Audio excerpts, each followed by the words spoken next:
Gargi Arora in conversation with Lama Yeshe, a Buddhist monk, and we're going to talk about Buddhism. Hello, Lama Yeshe. Hello. Lama Yeshe, tell us about Buddhism, Gautama Buddha's Four Noble Truths. That all the way through our life we have suffering. So we have this suffering going through our life from birth, old age, sickness, through till death. So being born and living and then dying is all suffering. And this is a very important point, because if we don't understand that our life is suffering, then it's very difficult for us to look for anything to change. If we think this is all we have, then we're not going to look for change. So it's so important that we understand that we have this suffering. We understand and we accept that we have suffering? Yeah, we understand. We not only have to understand it, we have to accept it. And we have to not intellectually accept it up here. We have to accept it in our mind from wisdom. We have to really understand that our life is suffering like this. You know, if you don't know that you're sick, you're not going to go to the doctor. If we don't know that we have this suffering in our life, we're not going to look for a cure. So it is so important, the first noble truth. If we want to move on to the next noble truth, we have to really, really understand this first noble truth. So, and it takes a lot of time, because people think, yeah, I'm happy and I have a nice job and nice house and nice car, so where's the suffering? But, you know, you can lose your job, you can lose the house, you know, you can become sick. So at the moment it may seem that, yeah, everything is great, but everything changes. So, and when it changes, then we suffer. So it's really important that we understand that we have this suffering in our lives. This is the first of the noble truths. The second of the noble truths are the causes. What causes that suffering? So first of all, we now know that we have suffering going through our life. So now we turn to the second noble truth. What are the causes of the suffering? Well, a lot of the time the causes of the suffering we cause ourselves. So, and we cause it by thinking things are impermanent when they're not. But I would like to ask you one thing. If we know that things are not permanent, if I have a good job today and if I'm living in a good house and I'm happy or peaceful with whatever I have, and if I start thinking that this is not going to be permanent, am I not causing myself suffering? Not because really. I'm not enjoying what I have. Oh yeah, you see, that's not the point. The point that first of all we understand that things are going to change, and because we know that things are going to change, then we won't hold on to them. So it's not, say if I was attached to this cup and I think, wow, this is a lovely cup and I want this to last forever, then I hold on to it, I grasp it, and it's the holding on, it's the grasping, the getting attached to things that is going to cause the suffering. So holding on will cause us suffering. Yeah, the holding on to things. So holding on to material things, holding on to people. You know, we meet somebody that we really like and we get married to them. And instead of just enjoying them while they're there, we start looking for security. Yeah, well, we start to hold on to them, that, you know, they become mine, and then we try to control them. Yeah, being very possessive. But we're possessive about all things, material things, we're possessive about our own image, we're possessive about the people we connect with. And when we're like that, we're holding on tightly, we're getting attached. And of course, when that thing ends, or the person leaves you, or you know, if it's a smartphone, you're attached to your smartphone and it breaks, then we start to suffer. So by understanding that things are impermanent, then we're not going to hold on to them. But we're going Lama to Yeshe, enjoy I would them. like to ask you another thing here. You say that we have to understand that things are impermanent, but the way we are brought up in our families, you know, I think from the moment a child is born, the child is actually told to hold on to his parents, to his siblings, you know, to his grandparents. So how to tell the child not to hold on? I don't think that's practically possible, because all through our life we are holding on to the concepts. So, you know, isn't that possessiveness? Yeah, it is. And you're causing yourself suffering. It's your choice. If you understand that this holding on and this attachment is causing you suffering, and you don't want to change, you just want to carry on suffering, then of course that is everybody's wish, that's fine. But if you want to stop your suffering, then we have to understand that things are impermanent, and attachment to them is going to cause us suffering. See, my family does not approve of a certain thing. It could be a ritual. If I don't follow the ritual, then I'm suffering. If I break away from the ritual, which is like going against the family norms, again I'm suffering. So that means suffering will remain in any situation. Whether you follow the trend, whether you don't follow the trend, the suffering will remain. No, if you're not going to... It's not a point of doing the ritual practice or not doing the ritual practice. It's holding on to the ritual practice as the problem. There's no problem in the ritual practice. There's no problem in this cup. There's no problem in your husband. The problem comes when you hold on to them. That's the problem. It doesn't mean, you stop doing everything and you don't buy the latest smartphone, or you don't start, you stop washing and you don't buy nice clothes. It's not that. It's the holding on to them. This cup, when they made this cup, they didn't make, anything permanent there. It was not made to last, and it won't last. So why hold on to it? If you know that's not going to last, why are you holding on? Why are you clinging to it? Why are you grasping it? So because we do those things, because we grasp at things and hold on to them, we cause ourselves suffering. Now, it's up to people. They want to change, then they have to understand that holding on to things will bring them suffering. You can love somebody without holding on to them. So it's the holding on that is the problem. It's not the impermanent, because everything is impermanent. But does loving ever come without holding on? I think so many people would be interested in knowing that. It does. You don't have to hold on to somebody you love. And the more you hold on, then the more they're going to pull away from you. You found somebody you care for, that you like. It's good. Care for them. Enjoy them while they're there. But let them be themselves.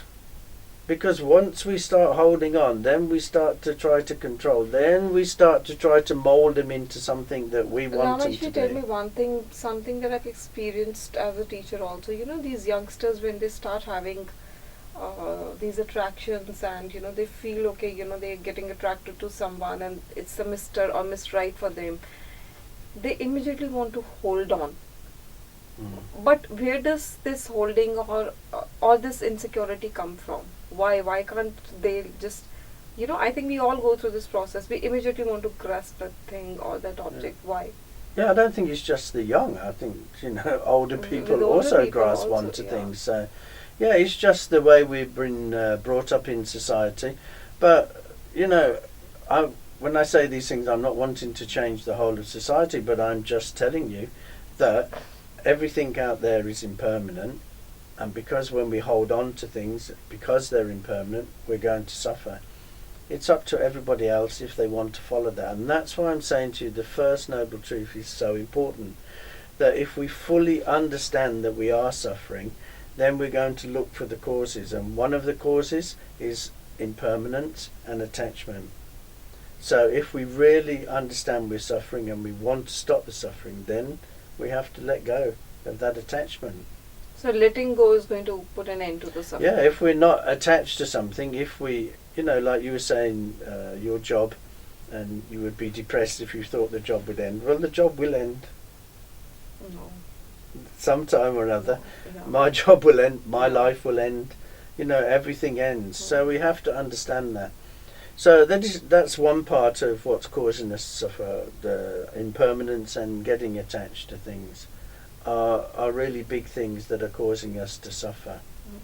So then the third of the noble truths are that there is an end to this suffering, or if we can't end it, at least we can reduce it a lot in this lifetime.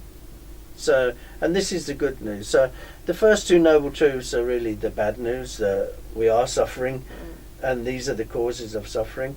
But then the third noble truth, a bit of light at the end of the tunnel, there is a way of stopping this suffering, and there's the end of suffering.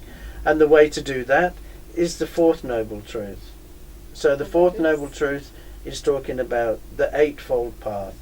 And this is 8 things that Buddha set down, that if we follow these things, if we live our lives following this Eightfold Path, then we will reduce our suffering, and we will also reduce the suffering of people around us. So, and we have to understand that it's not just us that are suffering, that the way we're acting is causing other people to suffer as well.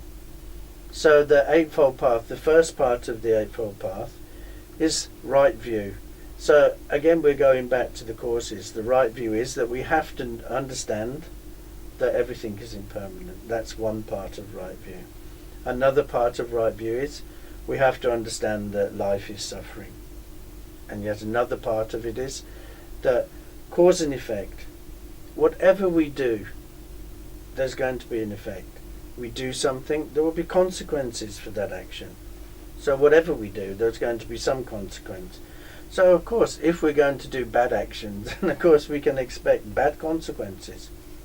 If we say that right view is about like having right knowledge of a thing, so I know that anger is not a good thing, but still there are situations one tends to get angry. No matter how good the intention is, you do end up losing your temper. But that will come in later on when we talk about right mindfulness, because we can actually catch this anger before it comes. So, yeah, of course, the right view we're talking about here is that we have to see the world as it really is. So at the moment, we see the world as we want it to be. Okay. And there's a big difference between seeing the way it is and the way we want it to be. Of course, we always want things to go our way, but there are 6 billion people in the world. So that means there are 6 billion people who want things going their way.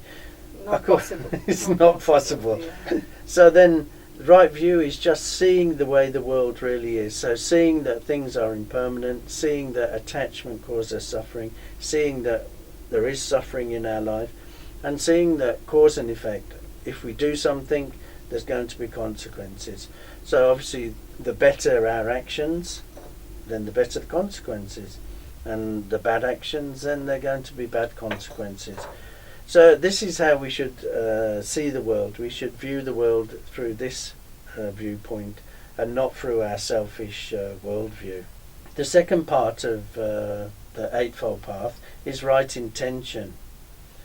So what is your intention? What is your motivation? Why are you doing that?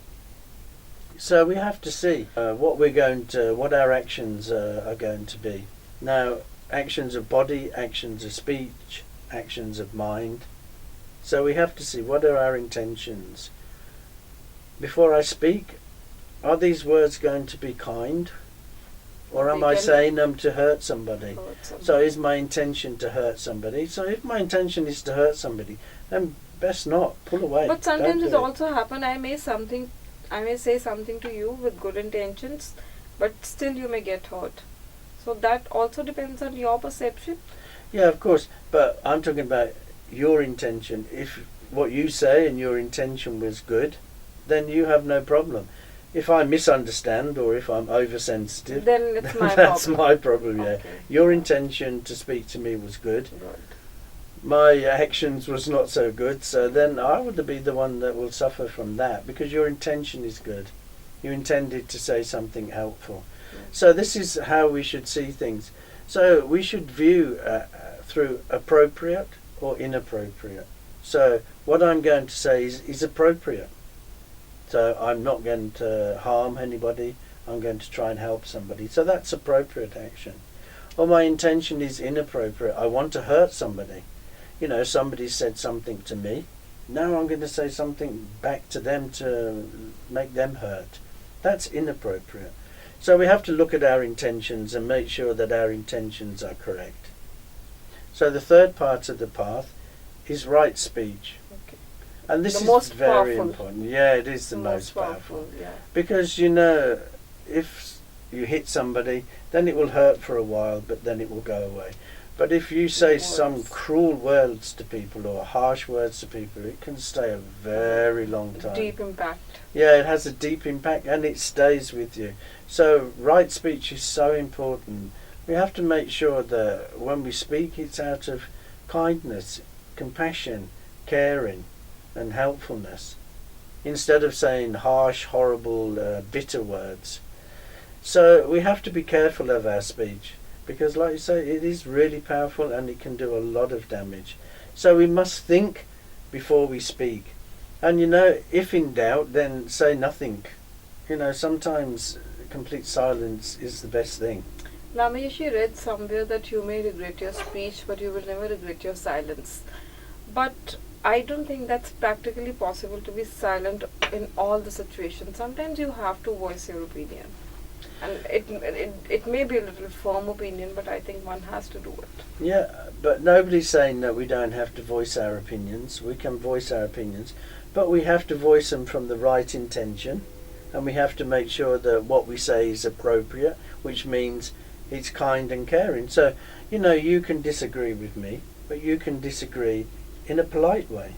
You don't have to disagree with me in a harsh, angry, hurtful way. Okay. So it isn't that, we should just keep quiet and not say anything. It's not for us to be a doormat. It's not, you're Buddhist and people can walk all and over you. I think silent sufferers are very dangerous. Yeah, silence when sometimes. They erupt like a volcano. Yeah, in silence. Sometimes, if you can't find the right words to say and you know that whatever's going to come out is going to harm the other person, and you can't think of a kinder way of saying it, then best don't say. Because if you hurt somebody, then again we're back to cause and effect. The fourth part of the Eightfold Path is right action.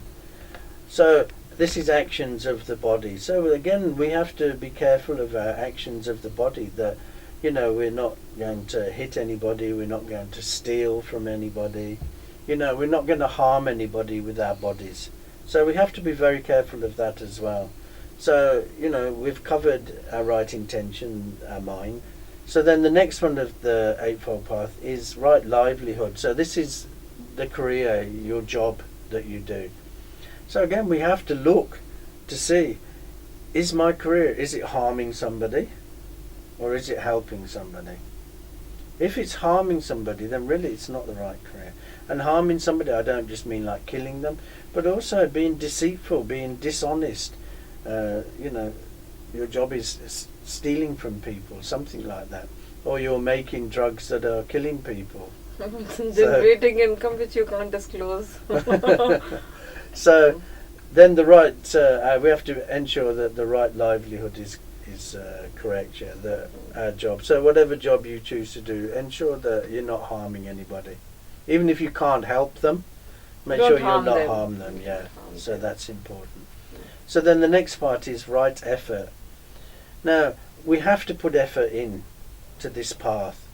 Like we have to put effort into everything. If you're going for an exam, you have to study hard. With the right you have effort, to put the yes, effort in, yes. yeah.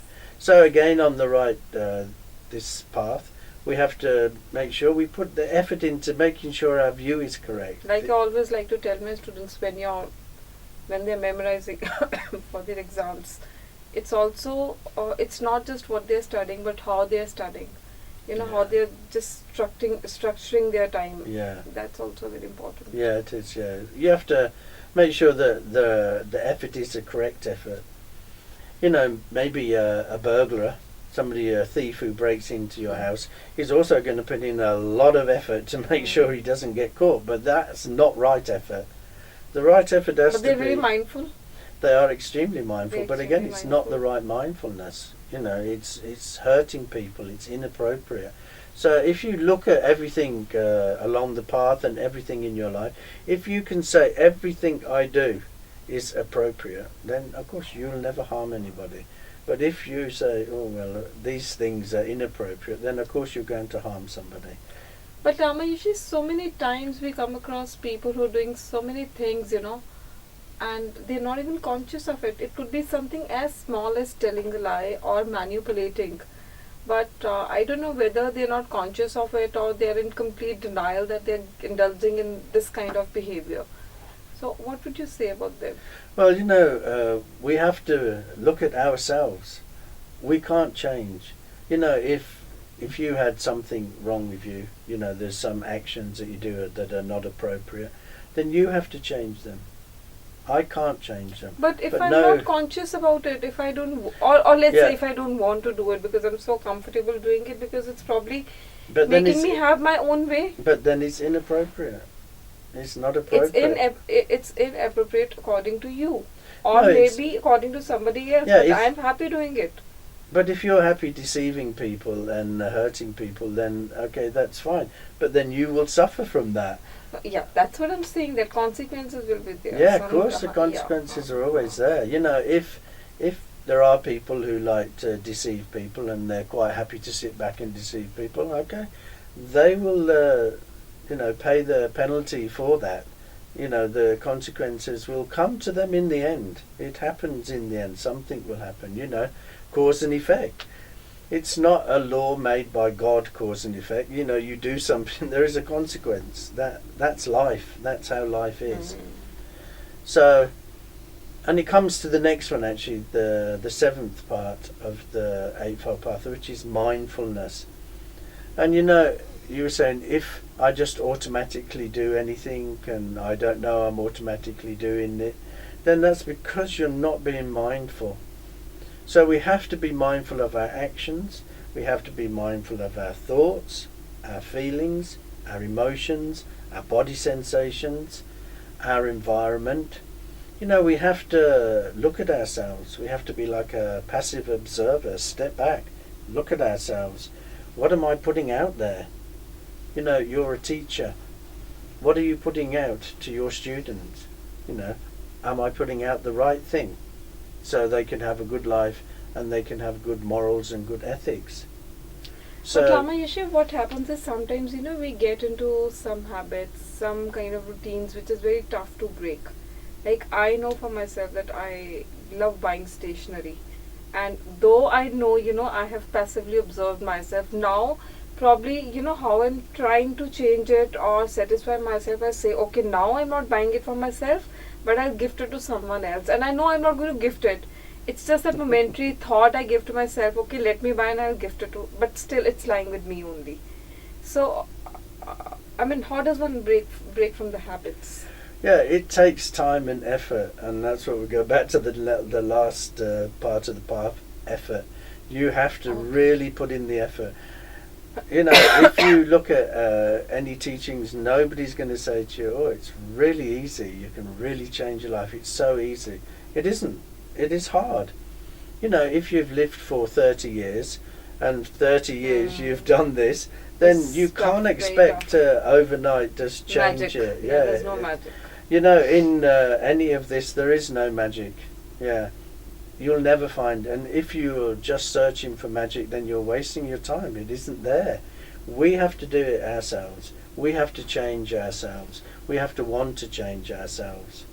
So it takes time and it takes effort, but it takes mindfulness. Instead of, if we're not being mindful, then we'll just blindly react to whatever situation is happening. We react. We don't think. There's a situation, we react together.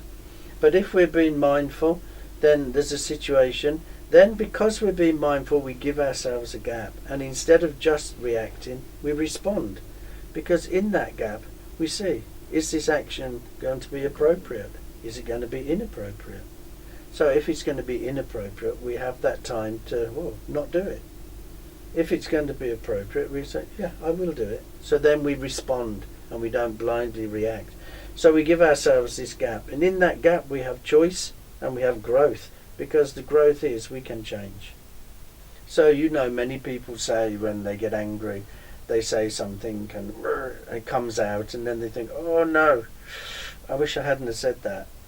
And that's because they're just reacting. So they react and then their awareness comes in. Too late.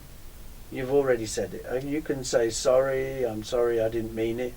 But it's already out there. Those words are already there. The harm has been done. Yeah, you can't pull them back.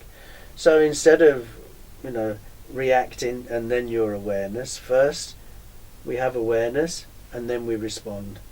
So this is mindfulness, but it takes practice and it takes time, and it's a constant thing. Okay, I'll ask you another thing. What happens is, okay, as you're saying, it's good to be mindful and make an effort and all that. If I talk about this one particular situation in my life where I'm so fond of buying stationery, I really Addicted. Yes, I'm addicted to buying new pens and new jotters and highlighters and everything. And something that happened, I was reading this morning a book by Osho, where he says that liberation is not anywhere else, it's just within us. We just have to get free of our desires. And I just started asking myself, so what? So what if I have this desire? So what if I like to buy stationery? It's not a very expensive habit, And why do I need to change? Why do I need to follow this path or that path? Why can't I let things be? It's like a very doubtful thoughts that start gripping your mind at times. So how to handle that? Because you know that what you're doing is maybe not appropriate, but not very wrong also. So how to handle that? It may not be very wrong outside, because you go to the shop and buy 2 books and 3 pens. It's not going to hurt me, and it's not going to hurt anybody. It'll please the book, the shopkeeper. He'll be happy. Yes. But it's your clinging to them. It's you that's causing yourself to suffer. It doesn't mean that you're causing other people to suffer. You're suffering yourself, because you'll have a whole room full of lovely books that you'll never write in, and so many different coloured pens, and you'll spend all your time making them all pretty and lined up and everything. And of course you'll be just becoming more fixated on them, and then you're just suffering more. So in that instance, you're causing yourself to suffer. Yes, now talking to you, I'm realizing I'm enjoying the buying part, but no matter how close a person, if somebody asks me for a pen or a pencil or jotter, I just don't like it, and I just want to... I know that. You've never given me a pen. I asked many times. He said, get your own pen. Yeah, I go into denial that I can do that with my teachers also, and I know it's a deep-rooted... so you see, then you're causing yourself suffering. Yes, so back to the first noble truth, there is suffering. There is. Yeah. So then we have to be mindful. So then the last part of the Eightfold Path is meditation. So meditation is where we can sit down and we can reconnect with ourselves. We can go inside. Like you were just saying, Osho said, liberation is inside. Everything is inside. Everything stems from our mind. So whatever we project out there is projecting from our mind. So of course it's the mind we have to work on. So then we have to sit down and do the meditation, reconnect with ourselves, and look inside and look at the things that are working, and then reinforce those things if they're working and they're good and they're appropriate. If they're inappropriate and they're not working anymore for us, then we have to find a way of letting them go. So if we follow this Eightfold Path, then we're reducing the suffering. So there is suffering in our life. There are the causes of suffering. There is an end, or at least a reduction to this suffering. And the Eightfold Path is the path to follow, so we can reduce that suffering in our life for us and everybody around you. So this is that was Gautama Buddha's very first teaching, and the most important teaching in Buddhism. So we can reduce our suffering if we are mindful, if meditation helps, by effort, making us understand what we are doing, and not really clinging things, and wrong experiences by not being mindful. Yeah. Okay. Thank you, Lama Yeshe. You're very welcome.